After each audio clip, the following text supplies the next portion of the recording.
Hello, Dental Team listeners. This is Kiera, and today I'm so excited to be podcasting with you. I hope that you guys are loving it. I hope you're loving your life. I hope you guys are just enjoying this beautiful ride that we get to call life. If you're loving the podcast, I encourage you to please go leave us a review. Those reviews keep us as the top dental podcast out there, and our goal is to have this podcast in the hands of every dental practice out there. So please share it. Tag us, leave those reviews, share this with a dentist, post it in a Facebook group. You helping us helps us reach our mission.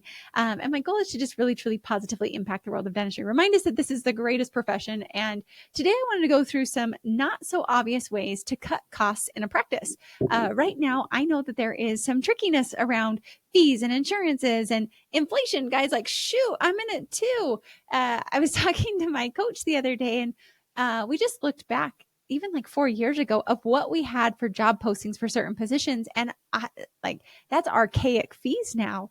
And I do think things are shifting and settling, but man, I thought let's get on a podcast. Let's do a short, quick tactical for you of some not so obvious ways of cutting costs in a practice. And if you should actually do them, because we've been seeing a lot of threads out there where you guys focus on cutting costs, but there might be another way to do it. So just diving into it, let's think about our two levers when we're looking at our costs. There's lever one, cut costs. Lever two, make more money, right? I think about our own budgets, our own lifestyles. We can either cut the costs or we can increase our paychecks. Like that's really how we do it. Or we do investments or different things like that. And so when I look at this, and it's crazy because when we interview consultants, I actually have a very similar question to this because I feel like most dentists realize if I want to get better production, I just need to cut my costs. But or profitability, excuse me. If I want better profitability, I just need to cut my costs. But like, is that really the case? It's kind of like, let me go line item by line item by line item. And I'm sure some of us with the inflation have gone through and we've cut out the unnecessary. So I'm not saying to not look at that P&L. I do think so. Like a few things that I'm going to give you of tactical is number one, if you're not reviewing your numbers, AKA your P&L, AKA your profit and loss statement every single month and looking line item by line item by line item, that's a great opportunity for you. I actually do mine every single quarter. So I look at my numbers, I look at our profitability, I look at our overhead every month, and every single quarter I go through, I kid you not, here mine is, right here. I print out every statement. And as you can see, there will be pink highlights over there of things to check. Is this our correct budget? Is this allocated correctly? Is this put in the right chart of accounts? Are we still needing to pay for this? This round, I was actually able to find, like, we're not using some of the pieces that we thought we were using. I cut those subscriptions. There's no reason to continue on. Jason and I, in our personal life, we only hold on to one streaming service at a time. So we'll rotate between Netflix and Paramount Plus and Hulu, because we feel like if we have all of them, we're not even utilizing all of them. So using one just forces us to use that. Then we shut it off, open up another one, shut that one off, open up another one. And it's crazy. And that works for us. My husband's also very, very, very, let's say conservative, cheap, whatever you want to call him. But I actually love that it's a solution I had never thought of. And so in your dental practice, like, is there a way that maybe we don't have to pay for all the things and we could get a little more creative with it? But again, like a streaming service is like $10. And I'm not to say that 10 or 20 or 30, don't worry. I know Netflix is like clear up there on the 30 a month. That doesn't seem like it's going to be a lot, but every penny does count up. So when we're looking at cutting costs, I really do say, like, let's not cut unless there's a way that it's actually going to move the needle forward. Like in our Tesla, we were paying $10 a month for the car karaoke. I was obsessed with the car karaoke when we first bought the car, but guess what? It was novelty and it wore off, and I've just been paying $10 a month. And I looked back, we've owned our car for 2 years. That's almost $250 that I've just been paying and not even using. So those are the types of things to cancel if we're not using them. So that's one way to cut costs. And I do believe you should do that. So check your numbers every single month and then also run your P&L quarterly just to see, is there anything that I can possibly get rid of that we're not using that's moving us forward? The next thing that I see of cutting costs is using a company like Synergy or GPO, or it's a group practice where you're able to get discounted rates on your supplies. You can, like, I love Synergy. I recommend them. Be sure to tell them Dental Team sent you. But Synergy helps a lot because what they do is you're able to still use Darby or Patterson or whatever one you're using, but they just have so many dentists buying that they're able to basically get it in bulk, kind of like what you would see at Costco, where we're able to get reduced pricing on things. Like, you guys, I went and bought a beach towel at Costco the other day because at this other grocery store, it was like $30 for not even this nice of a towel. And Costco had these awesome towels that were super fluffy and way bigger for $10. Well, how am I able to get it that much cheaper at Costco? It's because there's lots of us paying members and we're able to get that price reduced. So synergy is a great way for you to get your supplies cut lower. And then also one thing I love is putting all of your expenses in the P&L into what I call the overhead calculator. And we do have an overhead calculator. You guys are welcome to reach out, hello@thedentalteam.com, to get that. And anyone who books a call with us, if it's relevant, we definitely give you that overhead calculator. So I want you guys to be able to get that. But what's really cool is you take your P&L, you put it in based on the industry standards to see where am I high, which category. Is it my payroll? Is it my supplies? Is it my labs? Like what category is high? And then can we go dive into that on the P&L and find out why is it high? So that's honestly where I feel like, yes, you can cut costs. I'm not pro cutting team. Right now, you guys' team is coming in usually between 28 and 35% of your collections every single month. Like it has gotten so much higher than even when I started Dental A team, but you do need people. Preventing turnover is going to keep your costs lower because when you lose somebody, you have to replace them with usually somebody who's going to cost you a lot more. That's not saying to underpay people. I want you to be fair wages and to be like more than fair and to be in the highest realm so you keep the great people. But what's interesting about it is, guess what? The reality is turnover is going to be one of your biggest costs. Like it's the human capital cost that's going to bite you in the booty if we don't have a great culture. So do our one-on-ones, invest in that, have team bonding activities, make it a great place where people want to work. That doesn't mean we don't have accountability. It does mean we have accountability, but we make it a place where people really do want to be with us. That is like some costs that we can cut. You can also look at your merchant fees. And there is a company called Dental Merchant Advocate. Be sure to tell them Dental A Team sent you. And you can actually look at your credit card fees and get it reduced, and they can help you reduce those merchant fees. I'm seeing a lot of offices say like, there's no charge for ACH and cash or check, but there's a 3% fee for credit cards. I have mixed feelings about that. Do I really want to nickel and dime people? Maybe. But is there other ways that I could do this? And the other side of it is increasing production. And I feel like people are like, I just want to go cut because I can cancel that subscription. It almost feels like taking a diet pill. But my $9.99 on Tesla is not going to offset my 40% of payroll costs. It's not. And so what do we need to do instead? The other side is we produce more. And the way you produce more is not saying you've got to work more. I want you to hear me really clear. Producing more does not mean you have to work more. Producing more is we need to work smarter. And I'm obsessed with, you can call it productive scheduling, you can call it block scheduling, but it's like making our days where they're very productive and they're very easy. So we make it ideal. We say, how much do we want to actually do?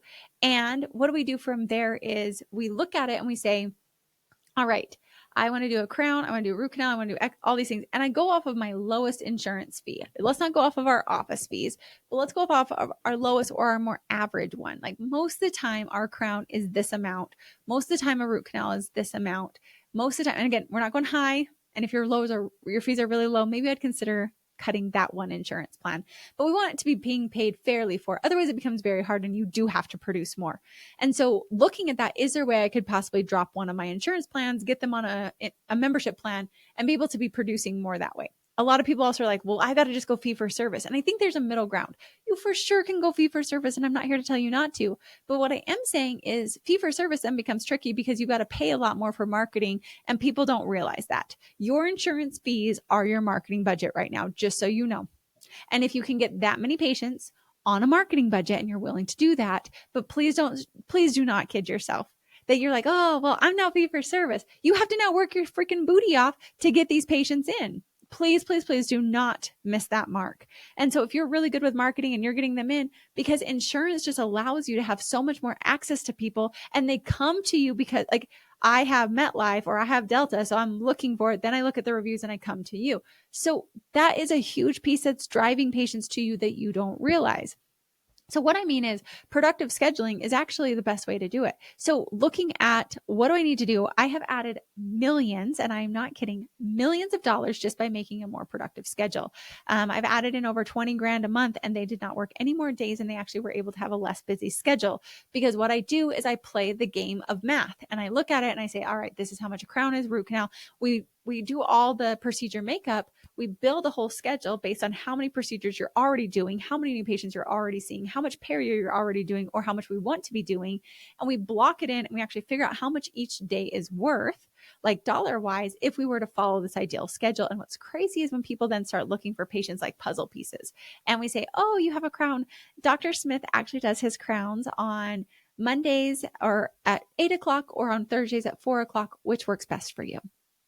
And now I'm not saying, hey, what day works best for you? I say, Dr. Smith does this. This is when they're the most, this is when we do our crowns and I schedule you. Think of yourself like scheduling surgery instead of that we are just scheduling a massage.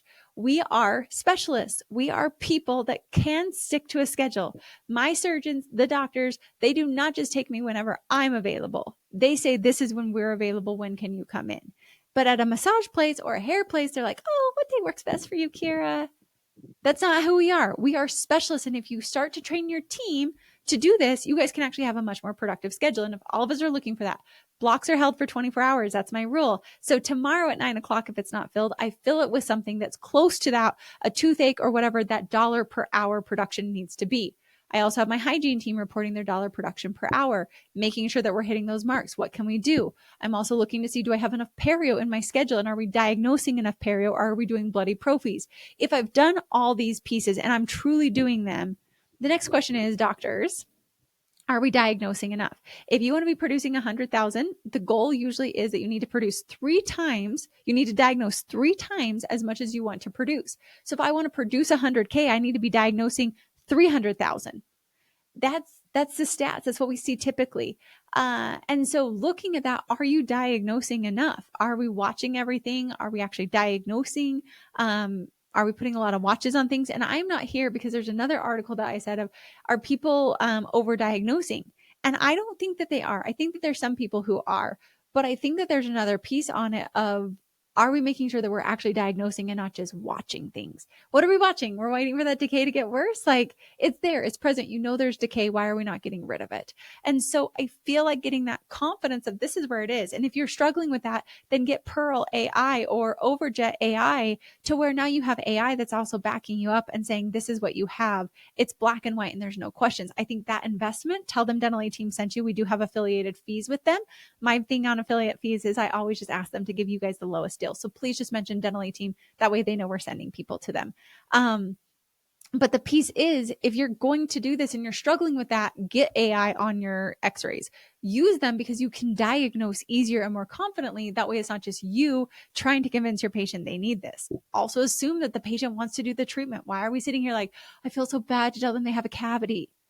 I would rather you tell them, because Kiera Dent here did not floss. And someone finally told me, Kiera, you've got to start flossing, and let's start it as an Easter resolution. And I kid you not, I have gone, 5, 6, 7, 10 years, like however long it's been since that one person told me that I needed to do this and gave me a plan and helped me get there to where I floss every single day now. Simple things, like your job is to tell them these pieces. So, thinking about how can we just make sure we're diagnosing enough, that we're educating our patients, and that we're really looking at our diagnosis and then our acceptance rate too. Let's look at our case acceptance. Are we the diagnosis that we are making? Is our team closing them? And if they're not closing, let's look for the patterns. What cases are we not closing? Which treatment coordinator is not closing? Which hygienist isn't closing? Looking for the patterns and then role playing, fixing it, looking for the hygienists that are doing the best on perio, listening, having them record when they are presenting it to a patient so we can actually hear it.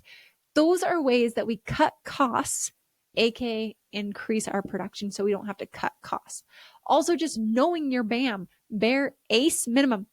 What do we, if we have $50,000 worth of expenses, ideally, I would love you to truly 1,000%. I said truly 1,000%. I would love you to look at this and I would love you to see, all right, what do I need to do to get our acceptance up? What do I need to do to help with that? And when we look at all of this, it just boils it down. It breaks it down. Having a treatment tracker, looking at our diagnosis and acceptance rate, looking to see what patients are not closing cases, recording things, role playing, training, teaching. But we either cut costs or we increase production. Let's make sure that we have a productive schedule. And if this feels overwhelming and daunting to you, high five, you're in the right place. Reach out. hello@thedentalateam.com. This is what I geek out about, is helping offices get this in place so you don't have to cut costs. So going back to that example, I don't think I quite finished that. Your costs are $50,000 a month. Like, you look at everything. I want you to be at 50% overhead. So that means we need to produce 100,000. So if my costs are 80,000, what's 80 times 2? You got it. 360. Okay. So whatever, or excuse me, 80,000, 160. There we go. Okay. Whatever it is, you just double it. If my costs are 100,000, I need to be producing 200,000. Then I look at if it's 200,000, that's my bare ace. Like I've got to get that done. I work 20 days a month. That means if it's 200,000, I've got to be producing 20K a day. If I have 3 hygienists, each hygienist needs to be producing probably 1,000 to 1,500 per day. Then I need to figure out doctor schedules and how do I make that to where it actually works? And you basically just turn it into a puzzle.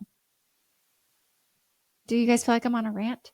I feel like I'm like just so passionate about this and I want you all to do it because you don't have to just penny pinch costs. You need to do that as a smart business owner, but we also need to be looking at diagnosis, acceptance, productive scheduling, and then also looking to see where can we refine each of those pieces. Now, if we're doing all of that, then there might be ways that we can actually add on materials fees or lab fees, which are totally legal and allowable with insurance, but that's going to be up to you. So guys, if we can help you with this, these are some tips on how you can cut costs in a non-conventional way. And I don't think people often realize there's 2 levers. I cut costs or I increase production. Which lever do I want to pull? Which one can I use? And honestly, this is how I'm able to cover our fees as a consulting company. Every time you join consulting, we cover our fees 100% plus some because we're able to put this in there. 20K to your schedule in a month, adding in multiple thousands and millions of dollars just by being able to help you build a schedule that's productive. And then we look for those puzzle pieces, aka patients. We focus on being a specialist versus a massage place. We focus on realizing we direct our patients rather than being directed. We realize that an ideal schedule for us is an ideal schedule for our patients. These are the pieces that are going to drive your practice forward. And we can definitely help you. Reach out for a free strategy call. hello@thedentallteam.com. Go to our website, thedentallteam.com. Book a call. It's 15, 30 minutes, very short. We'll give you a ton of value. And I can't wait to welcome you into our family. Guys, go figure out ways to cut your costs. Be the CEO, own your company. And with that, thanks for listening. And I'll catch you next time on the Dental Team podcast.